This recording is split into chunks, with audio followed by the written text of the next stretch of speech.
ఇప్పుడు ఓటీటీ వచ్చాక ఏమైనా మీకు ప్లస్ అయిందండి, మైనస్ అయిందా? ప్లస్ అయింది సార్. ఇంతకుముందు ఆ లైమ్ లైట్లో ఉన్న కోడెదక్కున్న బ్యాచే బిజీగా ఉండేవాళ్ళండి. అట్లా కాకుండా ప్రతి ఒక్కళ్ళు బిజీ అయ్యారండి. ఎందుకంటే వెబ్ సిరీస్, వెబ్ మూవీస్, సినిమాలు అట్లా ప్రతి ఒక్కడికి సినిమా కళామ తల్లి పని కల్పించిందండి.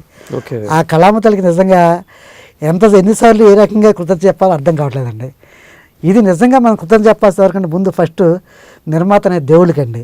ఆయన లేకపోతే ఇండస్ట్రీ లేదు, హీరోలు లేరు, డైరెక్టర్లు లేరు. ప్రతి హీరో డైరెక్టర్లు అందరూ కూడా ప్రొడ్యూసర్ రుణపడి ఉండాలండి.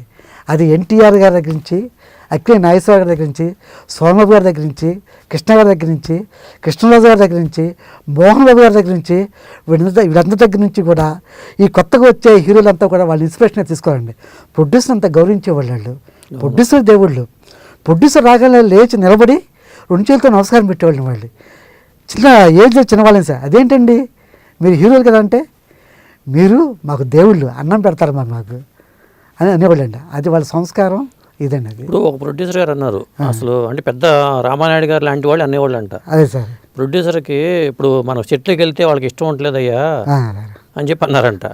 వాళ్ళకి ఇష్టం ఉండలేదు అసలు, మనం వెళ్ళకపోవడం బెటర్ చెట్లోకి అన్నారట. అంటే వే ఆఫ్ థింకింగ్ ఒక్కోసారి కలవపోవచ్చు అండి.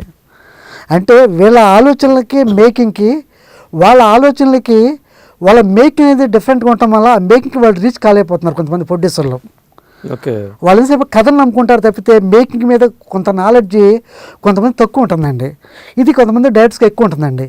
నా కథకి మేకింగ్ కూడా తోడైతే, టెక్నాలజీ తోడైతే డెఫినెట్గా ఈ సినిమా సక్సెస్ అన్న ఇది ఉంటుందండి. అది 100% రైట్ అండి. వాళ్ళ పాయింట్ ఆఫ్ వ్యూ 100% రైట్. వీళ్ళ పాయింట్ ఆఫ్ వ్యూ నా మేకింగ్ అది కావాల్సింది, నా కథ యాక్చువల్గా తీర్చాలని వీళ్ళకు ఉంటుందండి.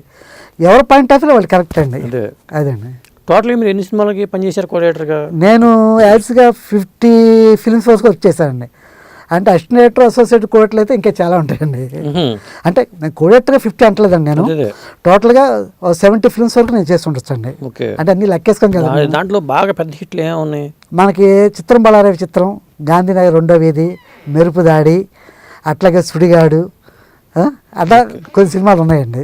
లియో ఎంటర్టైన్మెంట్ ఈ ఛానల్ని ప్లీజ్ సబ్స్క్రైబ్ చేయండి, షేర్ చేయండి, లైక్ చేయండి. Please subscribe to Leo entertainment. Please subscribe to Leo Entertainment YouTube channel. Subscribe Leo Entertainment channel. Leo Entertainment. Please subscribe this channel. Hi, నేను ఆనంద్ రంగానే. Please subscribe to Leo entertainment. ఇలాంటి interesting videos కోసం తప్పకుండా మా ఛానల్ని subscribe చేయండి.